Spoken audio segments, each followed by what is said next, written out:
House Republican Senator from Kentucky, Rand Paul, is the chair of the Homeland Security Committee. He's the only Senate Republican to vote against this GOP spending bill. Senator Paul, good to have you with us. We showed that 71%, according to the Gallup poll, disapprove of Congress. Obviously, that's a pretty ugly number for the place where you work. Why do you think that is, and why did you vote against this bill? You know, historically, when you look at polls of Congress, everybody hates Congress in the generic. But people tend to like their own congressman a lot better than that. So most incumbents actually have the reverse of those numbers. What I would say about the spending bills is I address every spending bill, no matter which party presents it, as to whether it will add to the debt or save us money. The Republican plan adds about $2 trillion to the debt. The Democrat plan would add about $3 trillion to the debt. I'm just not for piling on more. We have a $37 trillion debt. Somebody's got to do something about it. Someone has to take a stand. And there needs to be a conservative wing of the Republican Party. And sometimes I'm it. Right now, I am it. I'm opposed to deficit spending. I proposed an alternative, the penny plan, which would balance over 5 years. And I will vote for that. I will vote for something that has less deficit. But I'm not voting for a $2 trillion deficit. The one irony here, though, for Democrats is these are the Biden spending levels from December of last year.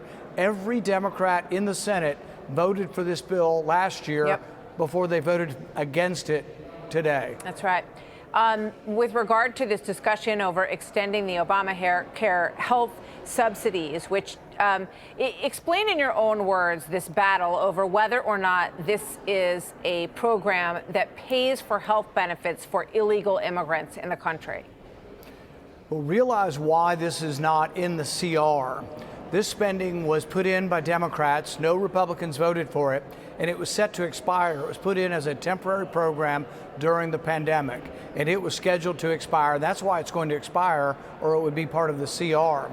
Whether or not illegal aliens get these benefits is a debatable question. There may be written rules that say they shouldn't, but the question is, do they?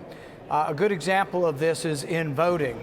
Illegals are not supposed to vote, but the superintendent of schools in Des Moines was receiving $300,000 and was registered to vote and was voting in Maryland. It's illegal for an illegal alien to vote, but they are voting. So I think both sides might be correct on this, but the bottom line is, will Democrats be able to keep up this ironic or hypocritical view of voting against something they did vote for only 9 months ago? I think they cave within a few days. They'll eventually say, well, the president has now promised to negotiate over the Obamacare subsidies. That's the way this will end. And the negotiation, though, will ensue after the government opens back up. So I know you were in favor of DOJ cuts, which we haven't heard a lot about lately. Do you think it's meaningful? Here's President Trump real quick on this, and then I want to just ask you for a quick answer, if I could, Senator, out of this.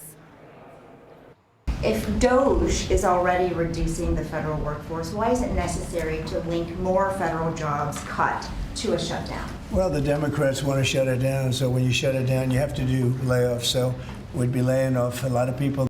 Will that actually happen? There's a lot of debate over whether or not those people will just be furloughed. I think it depends on how long the shutdown is, but government does need to shrink because our deficit is still $2 trillion a year. DOJ did some good things, but that's another problem with the current CR, is it wipes out those things. Foreign aid will come back.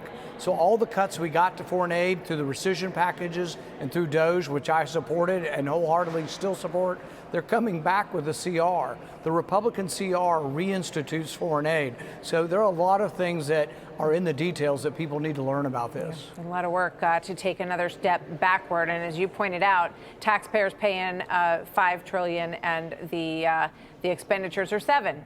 So it doesn't work out that well in any other environment except the government.